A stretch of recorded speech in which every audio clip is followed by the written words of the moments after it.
Olá, pessoal, boa noite. Estamos aqui para mais uma live. Eu sei que tem bastante gente que já segue, são meus fiéis seguidores aí, mas também eu sei que tem bastante gente nova, né? Então eu vou me apresentar novamente. Eu sou a doutora Patrícia Arena Bramides, neurologista, mas a minha praia é otoneurologia, perda auditiva e zumbido. Então eu adoro esses temas todos. E hoje nossa live de hoje é sobre zumbido. E é claro que a gente sabe que o zumbido é um sintoma e que tem inúmeras causas, né?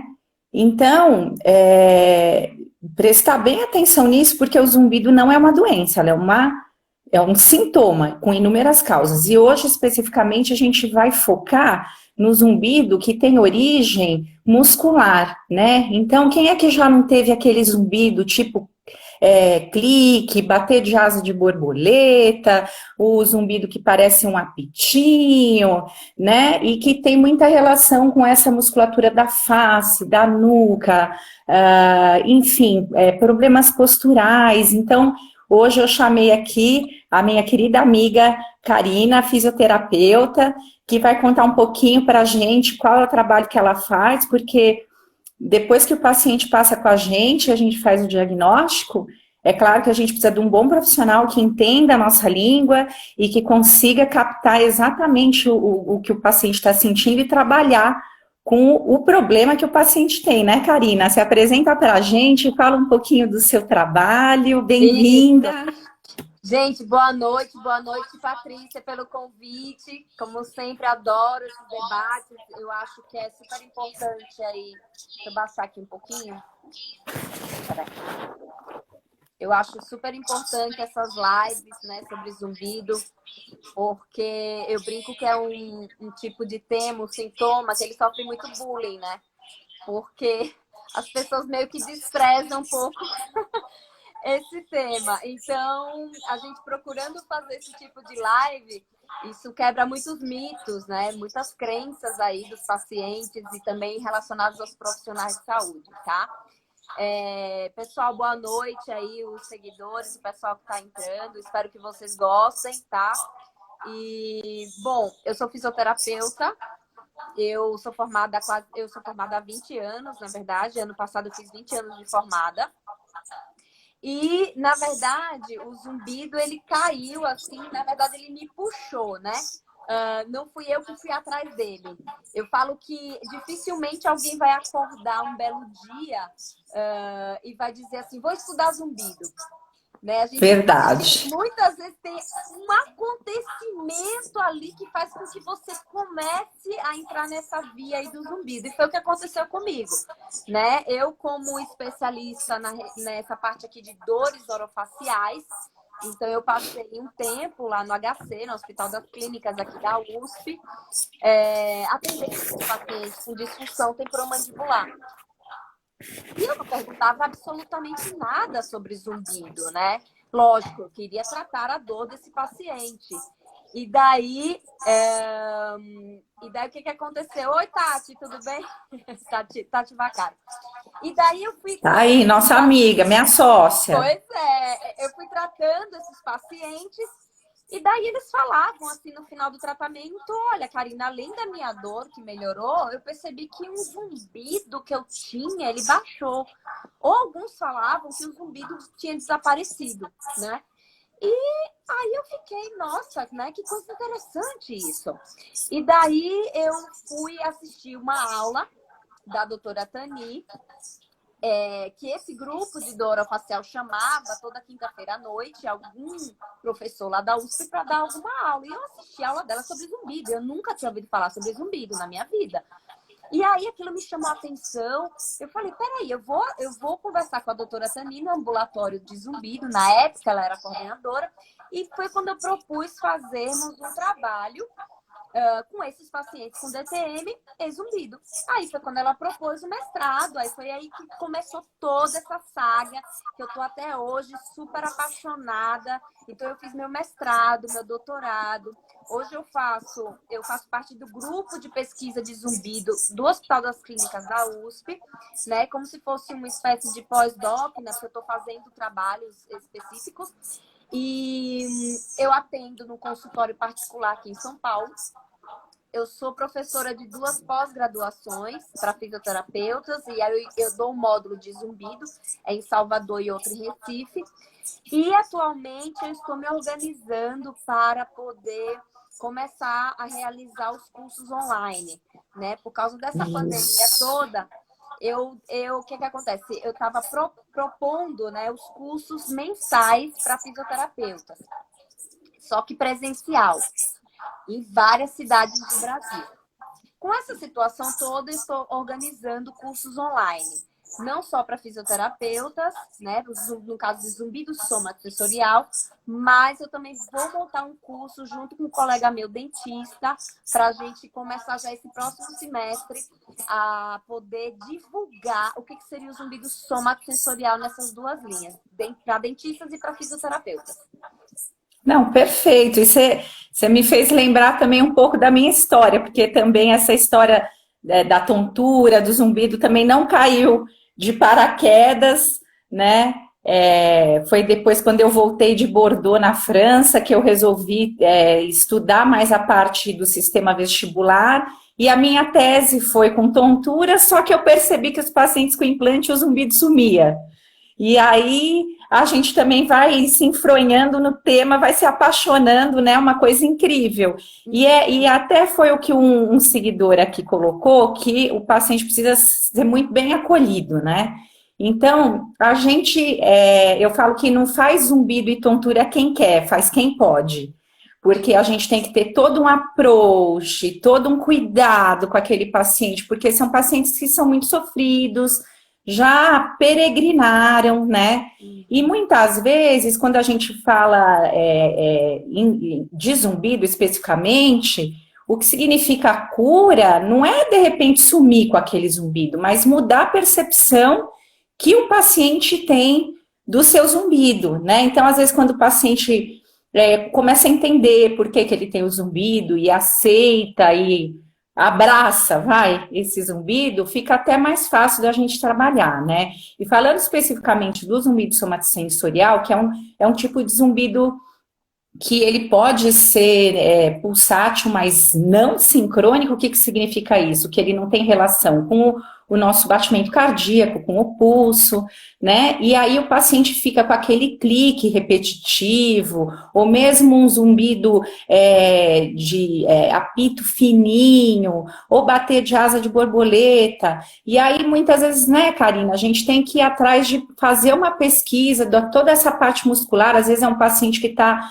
numa situação de estresse, de angústia muito grande, já fazia um apertamento dental faz mais. Eu queria que você contasse um pouquinho para a gente como é que é seu approach lá, sua abordagem quando o paciente chega. A gente sabe que tem alguns testes que a gente faz no consultório. Queria que você comentasse também sobre os testes somáticos, né? Que ajudam a levar a gente para esse diagnóstico. São alguns testes que a gente faz em consultório, né? Queria que você comentasse um pouquinho e contasse para mim como é que você faz essa primeira abordagem. O paciente chegou lá, e aí? Me conta. Então, vou pegar desde esse ganchinho inicial que você falou sobre essa questão, às vezes, da cura, né? Que você fala, às vezes a cura não é necessariamente o zumbido sumir, né? Eu costumo falar que existe a cura do incômodo do zumbido. Exato. Né? Que não é raro, é a maioria, inclusive, né? Então, tem um estudo americano que aponta que em torno de 80% das pessoas que têm zumbido, elas não se incomodam com o sintoma, elas têm simplesmente uma vida normal. Não existe repercussões negativas na vida dessa pessoa, né? Que em torno de 20% seriam esses pacientes que procuram os profissionais de saúde, né? No caso, O ideal seria, primeiro, o médico otorrinolaringologista. Então, eu como fisioterapeuta, eu trabalho dentro de um subgrupo de zumbido, que seria o zumbido somatosensorial. O que seria? A via somática ou somatosensorial, que é a mesma coisa, tá? São palavras que parecem ser diferentes, mas é a mesma coisa, somático e somatosensorial. Tudo que tem relação com essa parte periférica de musculatura, articulação, temperatura, também pode influenciar na via somática, as dores, as tensões, tudo isso pode influenciar essa via somática, e essa via somática, ela vai cruzar e entrar na via auditiva, influenciando ela. Imagine como se fosse uma linha de metrô. Um metrô, uma linha vermelha de metrô e uma linha azul de metrô. Chega um momento que existe uma baldeação desses trens, né? Que essa linha vai se encontrar com essas pessoas descem desse vagão e pega esse trem daqui. Então, quando existe essa baldeação, é quando a via somática ela se encontra com a via auditiva. Isso pode gerar um zumbido, tá? Existe um grupo de zumbidos que a gente classifica de mioclonias. As mioclonias seriam os zumbidos musculares, mas que existe um ritmo. Então, sensação de bater de asa de borboleta, estalidos, o que eles chamam de typewriting, que é como se estivesse escrevendo na máquina, né, de datilografar, por exemplo. Aí tem várias descrições que os pacientes nos trazem, né, Patrícia? Tem paciente essa semana que veio falando assim, parece que eu tô quebrando um biscoitinho na minha mão. Então, cada um vem de um jeito, mas ele tem um ritmo, uns estalidos, né? Essas são as mioclonias. Tem paciente que fala que é um tic-tac de relógio, né? Tic-tac de relógio. Exatamente. Também é bem comum. Exatamente. Então, dentro da nossa orelha média, né? Que a gente tem a nossa orelha externa, que é o pavilhão auditivo, a gente tem a orelha média, que vai desde a membrana timpânica até aquela região ali que pega a janela oval, por exemplo, ainda pega um pouco da orelha média, que tem os ossículos, né? O martelo, a bigorna e o estribo. E tem a orelha interna, onde a gente tem o órgão da audição, que é a cóclea, e a gente tem o labirinto com os canais semicirculares. Então, na orelha média, nós temos músculos ali, que tem o tensor do tímpano e o esapédio.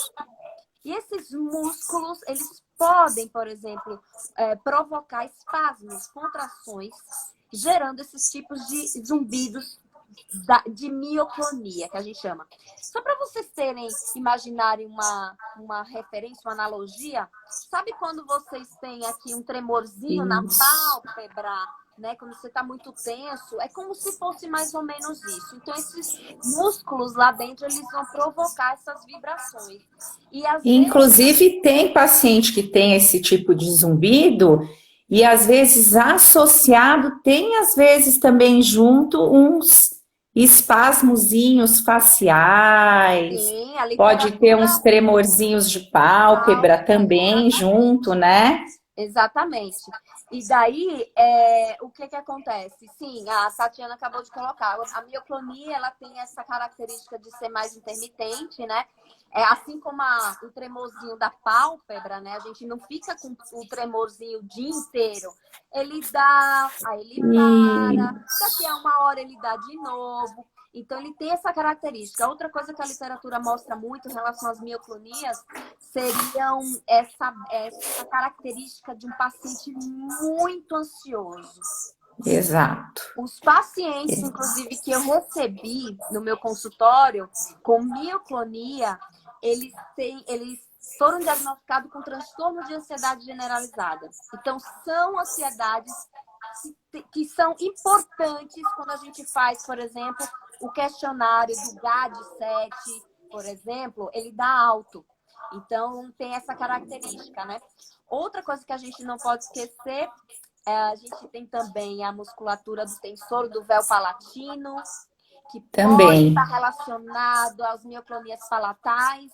e que muitas vezes tem relação com o tendão que está lá influenciando o tensor do tímpano também, o músculo tensor do tímpano, e aí pode também gerar uma mioclonia da orelha média e também esse do palato, né? E com isso... E quando você comentou sobre ansiedade, tem uma síndrome chamada síndrome do tensor do tímpano. Então, como a Karina colocou, a gente tem lá a parte externa, a orelha que fica no meio, a orelha média e a orelha interna. Nessa orelha média a gente tem alguns tendões e músculos, e aí tem esse pequeno músculozinho que é o tensor do tímpano, e às vezes ele vai responder até a um reflexo, é um reflexo que está diminuído, e aí vai ter essas mioclonias aí exatamente nesse tensor, né? E geralmente isso acontece em pacientes que têm um grau de ansiedade muito grande, principalmente, é o que a literatura traz, né? Que são pacientes que têm um grau de ansiedade muito elevado, que estão passando por grandes problemas, assim, emocionais, né? Isso é um gatilho, né? Sim, E além... Sim, uma característica também muito, muito importante da gente observar na literatura em relação à síndrome tônica do tensor do tímpano seria muitas vezes aqueles pacientes que passam por um trauma acústico. Tanto que, há um tempo atrás, né, na década de 80, mais ou menos, tem alguns artigos publicados mostrando como era prevalente em pessoas que faziam telemarketing, em atendimentos que usavam aqueles fones e aí causavam um trauma acústico, tanto que eles comentam que na época eles falavam que talvez poderia ser um problema ocupacional. Então, com aquele trauma acústico, geraria essa diminuição do reflexo do tensor do músculo do tensor do tímpano. E daí eles começavam a sentir, às vezes, uma fobia, aí que gera essa sensação de ansiedade. Então, na síndrome tônica do tensor do tímpano, é realizado um trabalho em equipe multidisciplinar. Né? O trabalho inclusive, esses pacientes com essa síndrome, além do zumbido, eles chegam a referir ardência ao redor da orelha, às vezes ao longo da bochecha, na região da TM, do pescoço. Então, não vem só o zumbido, né? Também vem toda essa tensão dessa musculatura cérvico-facial, quer dizer, do pescoço, da face, né? É importante a gente dizer que não vem só o zumbido, vem dor muitas vezes, né? Inclusive, o zumbido muitas vezes vem em torno de 50% dos casos. Nos outros 50% dos casos, apenas aparece dores. Então, a dor é o sintoma mais comum da síndrome tônica do tensor do tímpano e por isso que ela se confunde muito com DTMs. E às vezes os profissionais acabam não fazendo essa relação. Como um garotinho que eu atendi, que ele mora na França e ele sofria bullying na escola e um garotinho gritou no ouvido dele, ele sofreu um trauma acústico. E daí ele desenvolveu essa sensação de dores na região cervical, dor na ATM, sensação de dormência também, sensação de queimação, dor no ouvido, e ele tinha uma hiperacusia excessiva. Ele desenvolveu uma fobia e aí veio essa hiperacusia junto, tanto que ele chegava no consultório com fones de ouvido na hora para passar por isso tudo, né? Então, essa síndrome ela é tratada com uma equipe multidisciplinar, então otorrino, fisioterapeuta, muitas vezes o psicólogo, entrando também nessa equipe para poder trabalhar, né? Karina, fala um pouquinho dos testes somáticos. Tá. Para quem não conhece, né, quando a gente vai avaliar um paciente que a gente suspeita que tenha um zumbido de origem muscular, né? Como é que você recebe esse paciente, né? E explica um pouquinho sobre os testes somáticos. Então, no caso, esse paciente, ele pode chegar ele pode vir através de um encaminhamento, né, de um médico otorrino ou qualquer outro médico que detecte algo relacionado à parte somática desse paciente, e daí eu começo a avaliar, né? Primeiramente, a gente faz uma avaliação na anamnese, a gente vai colher, a gente vai procurar saber se esse paciente tem queixa de dores frequentes, principalmente nesse cabide aqui, né? Porque pouco interessa pra gente se o paciente tem dor na lombar, ou se tem dor no quadril, ou se tem dor no membro inferior. Isso não vai provocar nenhum tipo de zumbido. Então, a gente vai buscar saber se esse paciente tem dores nessa região aqui da cintura escapular, onde tem a escápula aqui, ombros, cervical, ATM, orofacial, temporal e na cabeça, né? Então, dores frequentes, né?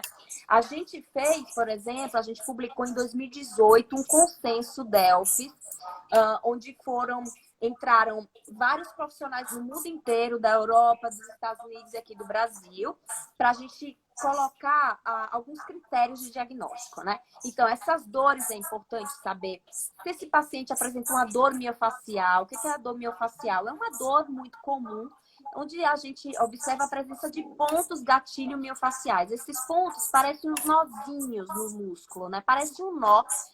E às vezes o paciente não tem uma dor naquele momento, mas na hora que você vai fazer a palpação, o paciente tem dor, né? O paciente tem dor na palpação e muitas vezes esse nozinho a gente palpa, ele tem uma dor local e uma dor irradiada à distância, né? Outra questão também muito interessante, é muito comum que esse zumbido somatosensorial, ele seja unilateral, tá?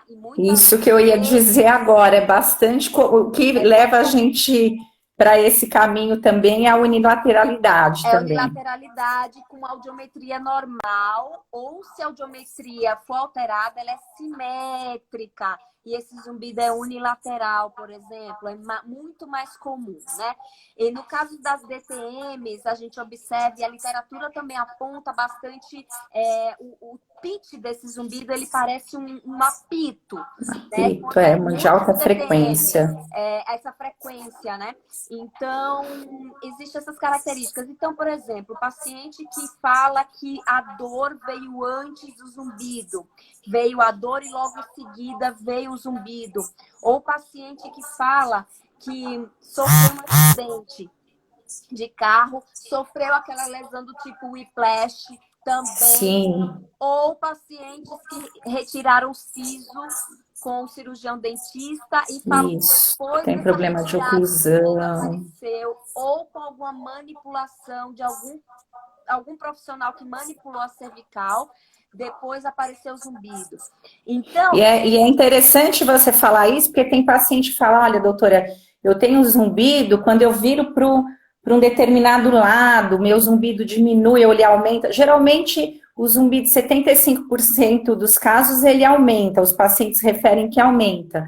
Isso. E aí, quando o paciente fala que o zumbido muda, né? Ele aumenta, ou ele diminui, ou ele muda de característica, isso também faz a gente pensar num zumbido somatosensorial. Então, às vezes, a gente que é otorrino, às vezes pede para o paciente olhar para um lado, para o outro, para cima, para baixo, olhar para um lado, para o outro, para cima, para baixo também, se apertando a cabeça, o zumbido muda, se empurrando o rosto contra a mão dos dois lados, ou forçando a abertura de boca, se o zumbido muda. E quando o paciente fala que muda, isso só vai reforçando o nosso diagnóstico, que ele é essencialmente clínico, não tem nenhum exame que vai falar, o zumbido, não, ele é essencialmente clínico. Exatamente.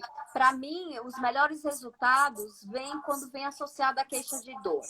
Por que eu falo isso? Muitas vezes, o paciente ele não tem nada desses vários critérios que a gente colocou nesse consenso, mas a única coisa que ele tem seria essas modulações.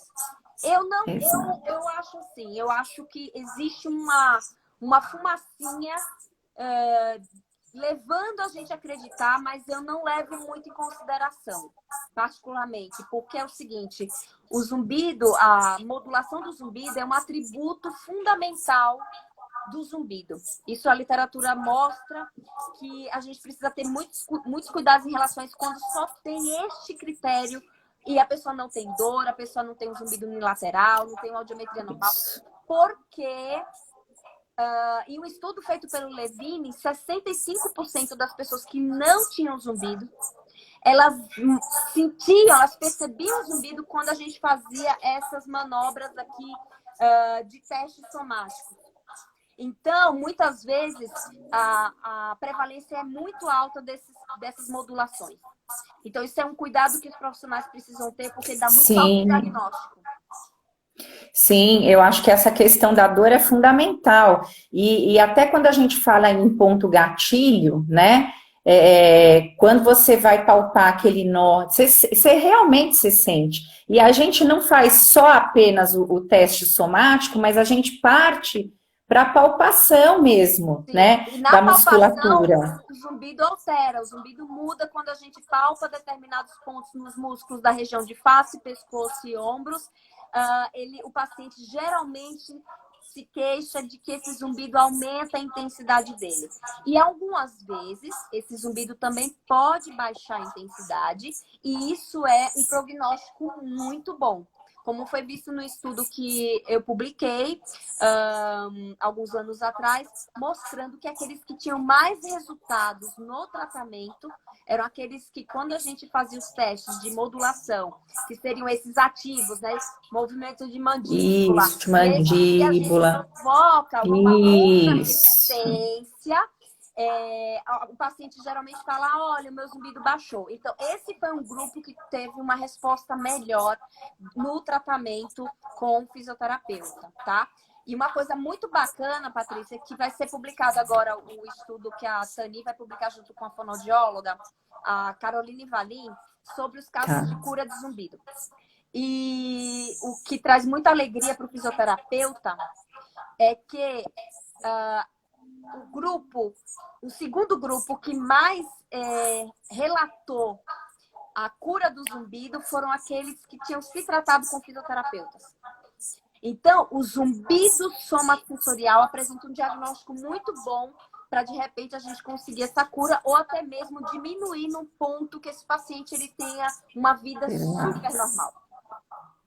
Eu ia falar exatamente isso. Às vezes o zumbido ele não desaparece, mas ele diminui num ponto que o paciente fica confortável, né? Eu tinha também um paciente, 50 anos, um executivo, e ele estava passando por um momento de estresse bastante grande na empresa dele, e ele tinha toda uma tensão dessa musculatura aqui, não só da cervical, mas de ombros, esplênio da cabeça, masséter, ele era uma pedra de um dos lados, né? E o zumbido dele modulava com os testes, né?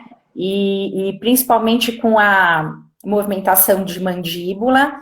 E aí, então, a gente fez todo um trabalho de pesquisa de ponto gatilho. Ele chegou a fazer agulhamento seco, que é diferente de acupuntura, depois eu quero que você comente.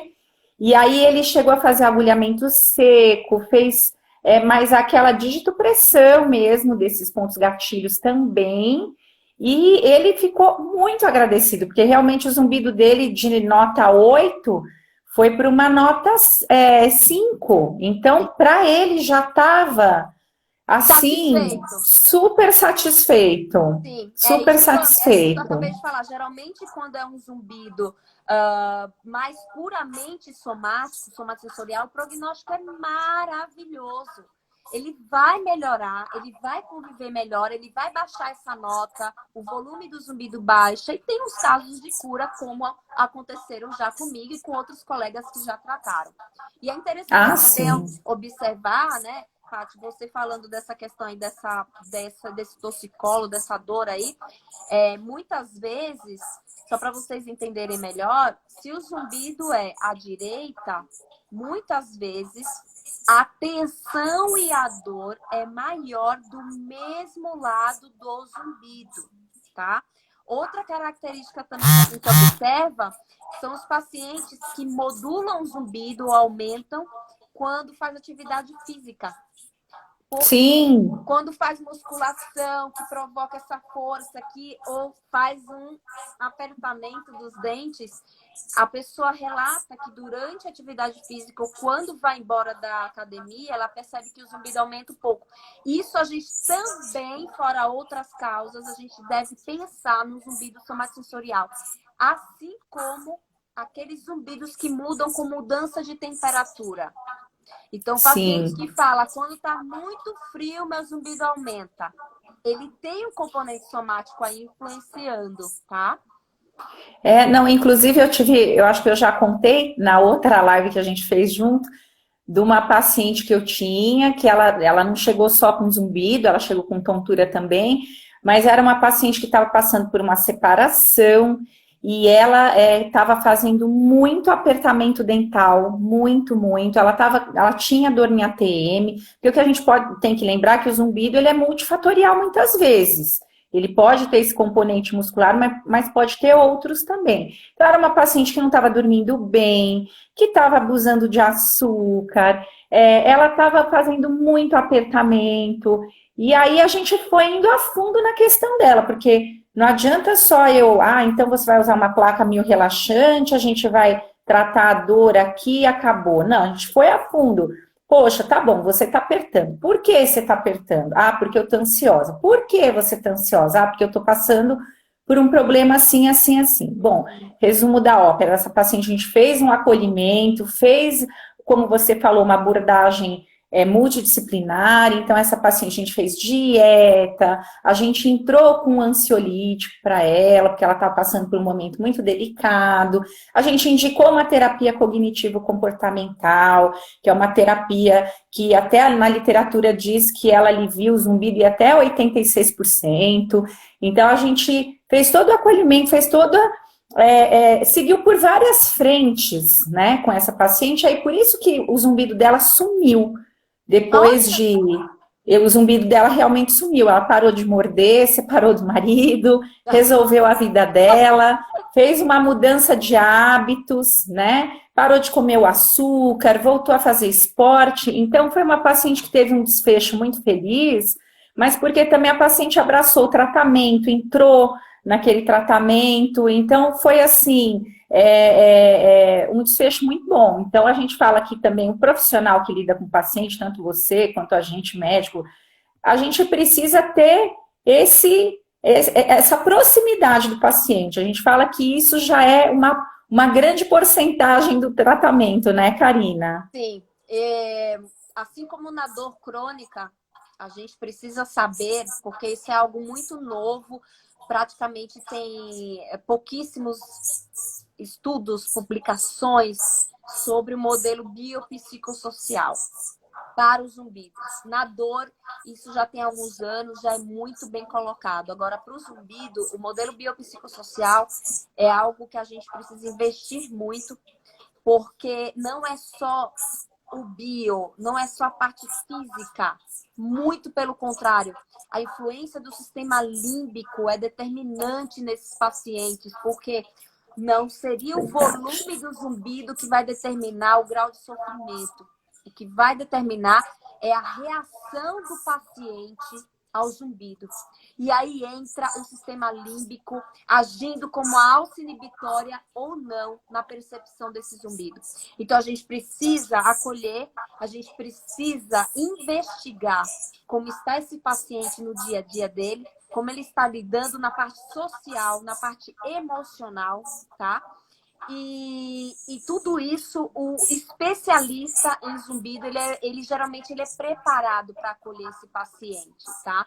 Por isso que Exato. eu coloco sempre, eu bato sempre nessa tecla. Eu sei que vários profissionais podem ajudar, mas às vezes quando o paciente ele está nessa peregrinação, eu sempre falo, olha, procure o especialista que ele vai poder te ajudar de uma forma um pouco mais completa. Porque o zumbido é um sintoma extremamente complexo e ele pega todas essas vias, né, que a gente está falando aqui. A via periférica, a via auditiva lá trabalhando, a via do sistema límbico, a questão social, tudo isso tem que ser trabalhado. Ah, não, com certeza. E às vezes, quando a gente vai lidar com o paciente que tem zumbido, não adianta a gente ser inquisitivo. Ah, você tem que fazer isso, você tem que fazer aquilo. A gente Não. procura mostrar para o paciente o porquê que ele tem zumbido, e aí a escolha de abraçar aquele tratamento é dele, né? Completamente. E aí eu acho que uma ferramenta que a gente poderia usar seria o mindfulness, né? Sim. Que, para quem não conhece, o mindfulness, ele não tem uma tradução literal, mas ele seria, assim, uma atenção plena no momento presente. É você preencher todas as lacunas do seu pensamento com aquele momento ali presente. Você está focado naquele momento, né? Ele é derivado de técnicas de meditação orientais, mas ele não é uma meditação formal, né? Ele é outra questão, mas que ele pode focar em exercícios respiratórios, pode você prestar atenção em um órgão seu do sentido, né? Como você trabalha com mindfulness, Karina, no seu dia a dia? Como é que você orienta o paciente que chega lá? Você primeiro faz um pouco de mindfulness para depois entrar na terapia em si? Como você faz? Como você trabalha? Então, eu trabalho muito com prática baseada em evidência, né? Então, esse tripé da prática baseada em evidência, a primeira é que você deve trabalhar em cima da melhor evidência científica possível que existir. A segunda, você tem que respeitar a opinião do paciente em relação a qual tipo de tratamento ele deve receber, tá?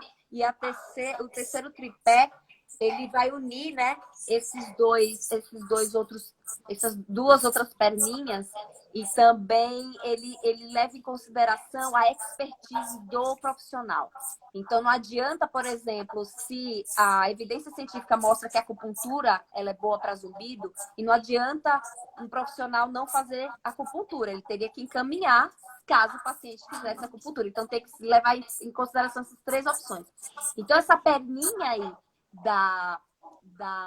do paciente é extremamente importante, é algo respeitoso e faz parte da prática baseada em evidência. Então, ele precisa querer aquela técnica. Segunda coisa, então, o fisioterapeuta, para o zumbido somatosensorial, ele vai trabalhar com técnicas manuais, com terapias manuais, tá? Para a gente trabalhar toda essa musculatura com pontos gatilho, seja na região da ATM, da face, seja na região aqui cervical. As outras possibilidades é o uso da estimulação elétrica transcutânea, tá? E o uso do ultrassom, laser, né, Karina? No caso, o ultrassom ele não entraria para o zumbido, mas o laser ele entraria nos casos de dores agudas aqui na TM, mas não necessariamente para tratar zumbido, para tratar a dor, para Isso, a dor. melhorar. E existe esse grupo, quando a gente vê que o paciente ele está com um zumbido moderado, severo ou catastrófico, né? O fisioterapeuta preparado, ele vai acolher esse paciente e ele vai mostrar técnicas de trabalho para essa parte emocional. Então, a gente vai poder orientar técnicas de respirações diafragmáticas profundas, técnicas de relaxamento de Jacobson, tem massagem, tem várias orientações. E dentre elas existe o mindfulness, que é, na verdade, uma técnica que é um estilo de vida que foi criada por um médico americano, que ele tem uma base budista, mas o mindfulness ele não tem qualquer relação com religião, tá? Então, a primeira coisa que a gente precisa ver são aqueles pacientes que falam que quando ele está focado em outra coisa, ele fala que o zumbido melhora. Então, esses pacientes eu costumo sugerir o mindfulness. Outra questão também, são pacientes que estão com zumbido moderado. Se ele tiver com zumbido catastrófico ou severo, eu não costumo indicar o mindfulness. Ele não vai conseguir fazer. Ele não vai conseguir praticar, tá?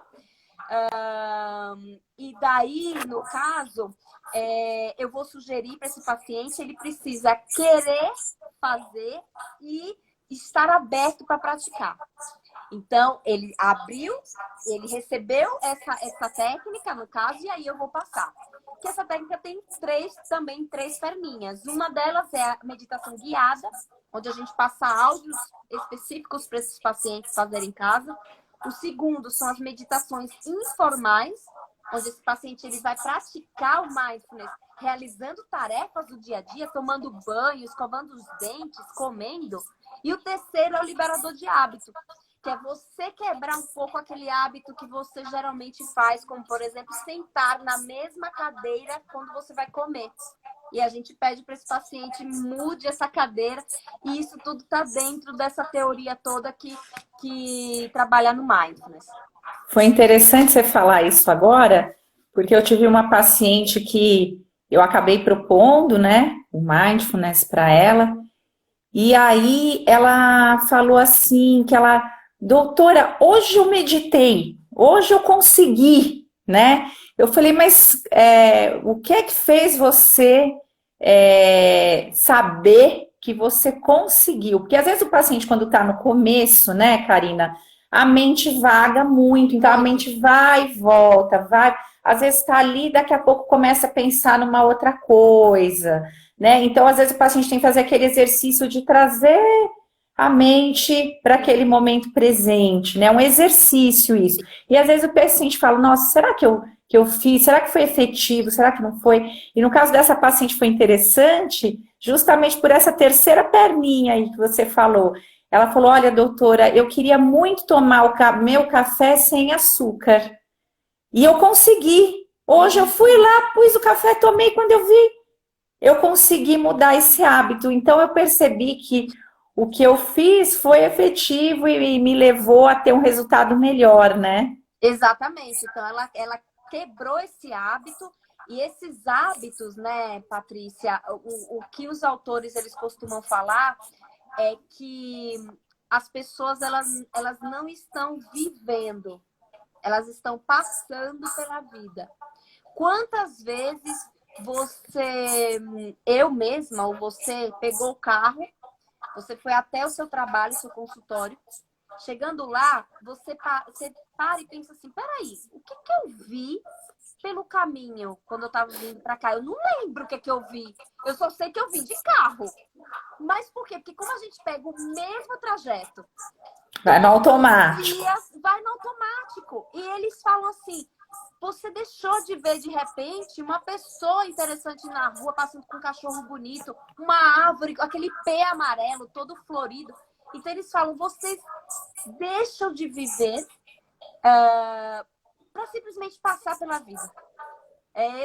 Então, eu acho que o mindfulness traz uma consciência, né, para o paciente da situação atual dele, o que ele pode fazer para mudar o estilo de vida, quebrar hábitos. Também. Eu acho uma técnica bastante interessante, não é para todo mundo, como você colocou, a gente tem que saber para quem a gente vai indicar, quem é o paciente que é apto para abraçar isso, né? Porque o tratamento não se baseia só nisso, é um conjunto de várias ações. Como eu falei aqui anteriormente daquela minha paciente, a gente foi abrindo várias frentes para tratar aquele paciente, né? Sim. Karina, você recebe muito paciente com síndrome dolorosa, miofacial? Tem muita gente que diz até que seria o equivalente da fibromialgia na região de cabeça e pescoço. Você recebe muito paciente assim? Sim. Como é que é seu trabalho com paciente assim? O zumbido somatosensorial, ele tem uma conexão muito forte com a síndrome dolorosa miofacial, né? Então, muitas vezes esse paciente também fala assim, que eu lembrei de mais alguns critérios, como, por exemplo, pacientes que falam, olha, quando eu faço alongamento no pescoço, eu observo que depois dá uma melhorada no zumbido. Ou quando eu vou fazer uma massagem, eu observo que depois baixa o zumbido. Então, são dados que você vai colhendo durante toda a anamnese, né? E esses pontos gatilho que são presentes na dor miofacial, né? Como eu falei, no meu estudo, a gente fez o tratamento. Então, você pode fazer com agulhamento seco, que é usado em linha de acupuntura, para poder trabalhar em cima desse nozinho e desativar ele, ou com digitopressão para pacientes que não gostam de receber agulhas, por exemplo, tá? Então, tudo isso é feito como tratamento. Existem várias terapias manuais, como eu falei, para essa região e para essa região daqui do pescoço e para a região da cintura escapular. E o fisioterapeuta, ele precisa ter um raciocínio clínico. Porque muitos perguntam, mas vai Exato. começar por onde? Vai começar por aqui? Se a pessoa tiver dor aqui, vai começar por onde? Então, o fisioterapeuta que está ali fazendo raciocínio clínico, ele vai agir no momento certo e aonde ele vai iniciar primeiramente para tratar esse paciente. Não, perfeito isso que você falou. Por isso que a gente tem que procurar, assim, uma parceria com alguém que fale a nossa língua, senão você vai... Eu mesmo tenho por hábito ligar, né, para fisioterapeuta. Eu tinha uma fisio bem pertinho aqui de mim, que eu atuo aqui na região de Alphaville. Agora eu tô órfã, viu, Karina? Agora eu vou precisar de você, que eu tô meio órfã. Né? A Leila, tô meio órfã, agora a Leila foi para Sorocaba. Mas, assim, a gente sempre fala, olha, Leila, o paciente veio aqui, a gente fez essa avaliação, eu vi que tal músculo tá pior do que aquele, do que o outro. Então, a gente vai dando uma série de informações e depois ela, quando atende o paciente também, né? Olha, fiz isso, fiz o agulhamento seco. Ah, o paciente respondeu bem. Olha, o paciente não respondeu, aí eu vou tentar uma outra forma de abordagem. Então, a gente vai trabalhando em paralelo, sabe? Porque o rico é isso, porque senão a gente não consegue chegar no objetivo, né, Karina? E a gente também não pode esquecer também, Patrícia, que um dos sintomas é a plenitude auricular. É a sensação de ouvido tampado, aquela sensação de pressão no ouvido, que pode acontecer também no zumbido somatosensorial e principalmente quando tem uma disfunção temporomandibular associada. Ou então esse músculozinho aqui, ó, do pescoço, que é o esternocleidomastoideu, ele tem essa capacidade de produzir essa sensação de ouvido tampado. Então, outras causas também podem, mas a gente também deve pensar nessa possibilidade desse zumbido somático aí também gerar essa sensação de ouvido tampado. Não, e é interessante porque essa questão do ouvido tampado, tem muito paciente que chega no consultório e fala, eu venho aqui porque eu tenho Meniere. Meniere é uma síndrome que dá tontura, dá zumbido, dá o ouvido tampado, dá audição que flutua. E às vezes o paciente, eu pergunto, não, mas o que você tem? Não, eu tenho o zumbido, o zumbido, o ouvido tampado e tá doendo aqui. E a tontura não tem? Não. E a audição? Faz a audiometria, tá normal, né? E não é Meniere. E aí, essa questão da plenitude é muito comum. Quantos pacientes eu já não vi que tinham o diagnóstico que nos fazia pensar num zumbido somático e que estava com diagnóstico tomando medicação para uma coisa que eles nem tinham, né? Exatamente. É muito comum. É muito comum também eu receber pacientes que falam, alguém me diagnosticou com Meniere. E daí eu falo, gente, eu fico pensando sozinha, né? Isso aí não parece Meniere. Aí eu faço toda a avaliação e caminho para um colega otorrino e falo, tá vindo dizendo que é Meniere. Dá uma olhada aí, que eu não tô achando que vai funcionar, não. Mas você que vai diagnosticar, você como médico. Ô, Karine, me conta uma coisa. Para esses pacientes que você faz a terapia, é um número X de sessões? Ou tem paciente que tem que ficar em terapia contínua? Como que é? Então, a fisioterapia atual é essa fisioterapia que ela foca na resolução, né? O ideal é a gente não passar anos com paciente nenhum e muito menos determinar que são 10 sessões. Isso é receita de bolo. E um fisioterapeuta que trabalha com raciocínio clínico, ele não vai determinar nenhum tipo de número. Ele vai observando a evolução desse paciente, ele vai reavaliar.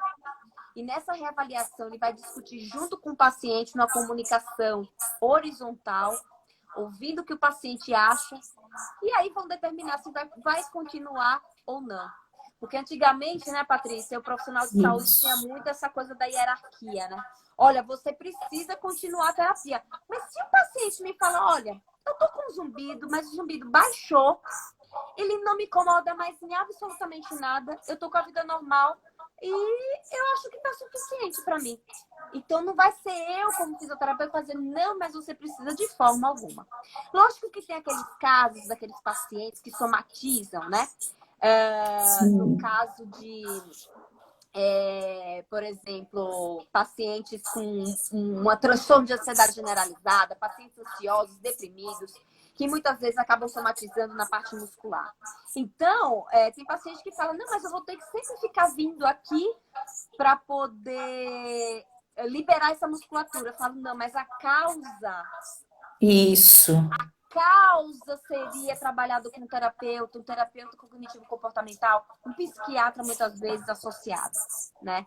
Então a gente deve levar autonomia e autossuficiência para esses pacientes. O E fisioterapeuta mostrar que o caminho são várias frentes, né? exatamente. Não é Então, só a fisioterapeuta, é o psicólogo, é o psiquiatra, às vezes é o ortopedista, né, Karina, para fazer uma avaliação dessa coluna cervical também. Às vezes o paciente tem uma hérnia discal, né, na cervical. Também tem todas essas questões, né? exatamente. Então, a gente precisa, o bom profissional, o profissional bom, ele vai levar autonomia e autossuficiência para esse paciente. Ele vai ter ele vai ter ferramentas, a gente vai dar uma cinta do Batman para ele, cheio de Isso. ferramentas para ele conseguir se virar sozinho na casa dele, tá? Então, essa ideia, esse modelo de prender o paciente, ficar com ele fazendo anos de fisioterapia, não é o ideal e não é o aconselhado. Com certeza. E, Karina, tem algum exercício que você, de repente, orienta para esse paciente? Ai, poxa, olha, eu tive esse zumbido, tinha essa dor, agora vim aqui, tratei, e para ter exatamente isso que você colocou, essa independência, o cinto do Batman. Você orienta, às vezes o paciente está sedentário, ele quer começar uma atividade física, e às vezes ele te pergunta, olha, eu começo por onde? É pelo exercício que eu gosto mais ou é exercício que de repente é o ideal para mim, para minha idade? Como é que é isso? Você orienta alguma Então, no atividade em caso específico? do zumbido somatosensorial, então o paciente ele vai no fisioterapeuta para ser realizado o tratamento com o fisioterapeuta. E de forma personalizada, nós vamos orientar exercícios específicos. Tem vários exercícios que será feito exatamente para aquele paciente. Então, exercícios para essa região de mandíbula, exercícios para a região cervical, exercícios para a região torácica. E junto a esses exercícios, nós também orientamos as coisas básicas, né? Evitar o silêncio, por exemplo, caso o paciente se incomode com o silêncio, né? Tudo isso qualquer profissional pode orientar, porque isso faz parte de aconselhamento do zumbido, né? Isso é feito por qualquer profissional. Então, se o paciente fala, olha, me incomoda o silêncio, então vamos orientar para que esse paciente faça um estímulozinho de Exato. enriquecimento sonoro em casa, né? Agora, Evitar aquele contraste entre o zumbido e o silêncio, né? A gente costuma exatamente, até usar uma analogia da chama de vela, de igual você vela, entrar no quarto escuro e ter uma vela acesa. Você vai ficar olhando para aquela vela, prestando atenção. Se a vela estiver acesa num quarto que está iluminado, você já não vai prestar tanta atenção, né? É exatamente. exatamente isso quando a gente orienta algum é, é, enriquecimento sonoro, ou pede para o paciente colocar, às vezes, um som, uma música, alguma coisa para justamente quebrar esse contraste, né, entre o zumbido e o Uhum. silêncio, né? Agora, eu trabalho muito particularmente com a medicina do estilo de vida, né? Eu faço parte do Colégio Brasileiro de Perfeito. Medicina do Estilo de Vida, onde a gente trabalha com 6 pilares nesse paciente com zumbido, tá? Que seria a alimentação, o sono, os relacionamentos, o controle de tóxicos, que é, no caso, o álcool e o cigarro, o fumo, né? Também a gente precisa ver também a questão de atividade física, né? Então, tudo isso eu faço na minha avaliação. E eu acho que para os pacientes que são ansiosos, né, Karina, eu acho que a atividade física é um dos pilares para o paciente. Exatamente. E outra, como é que está o sono desse paciente? A Perfeito. gente precisa fazer a orientação da higienização do sono. Isso todo profissional de saúde, como agente de saúde, ele precisa saber como orientar essa higienização do sono e ele precisa passar para esse paciente, entendeu? De forma, no caso, com evidências científicas, né? Obviamente, Claro. nada baseado na nossa opinião. Então, isso é algo que eu, como fisioterapeuta, eu faço, e não só também como, principalmente, o manejo do estresse, né? Como esse paciente maneja o estresse dele. Exato. Tudo isso é investigado e orientado de uma forma personalizada, tá? É o que a gente diz, né? Às vezes a avaliação, a gente tem ali mais ou menos um protocolo, né, que a gente segue, mas o tratamento realmente ele é personalizado.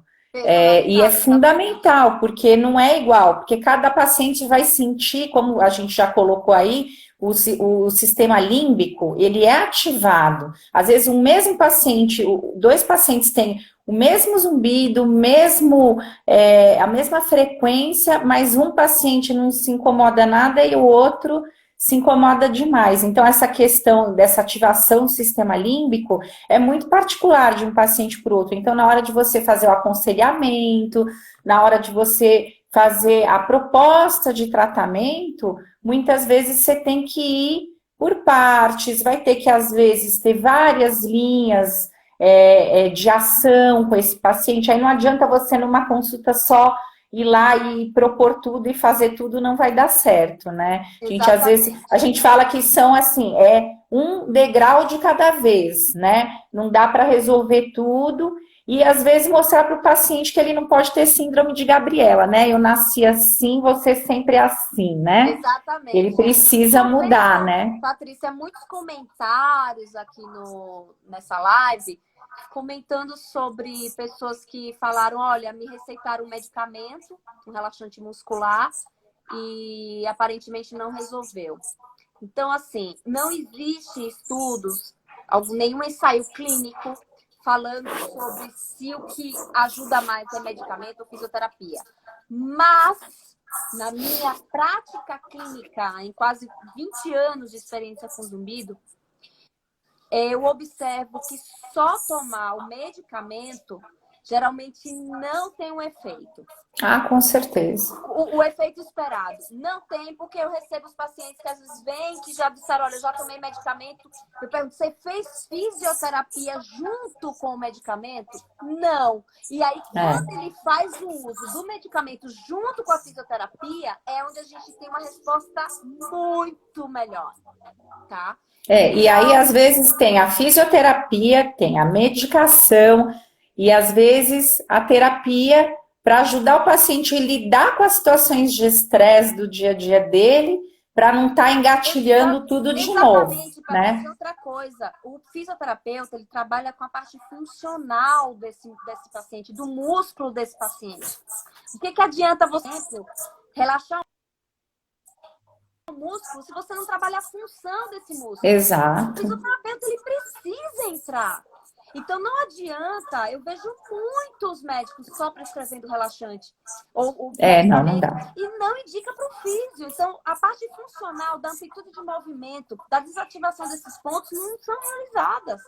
Então, a resposta não vai ser como o paciente espera, infelizmente. Pois é. Então, olha, Karina, eu sei que você tem um outro compromisso. A gente já vai estar terminando aqui a nossa live para não te atrapalhar aí no seu outro compromisso aí às 9. Mas para quem depois quiser deixar sua perguntinha aqui, né, Karina? A gente vai estar à disposição, manda para mim, manda para a Karina. E eu acho que eu queria te agradecer demais. Longe da gente esgotar o assunto, a gente poderia ficar aqui mais uma hora falando, né? Que a gente vai realizar outras. Com certeza. Com certeza, olha, agradeço.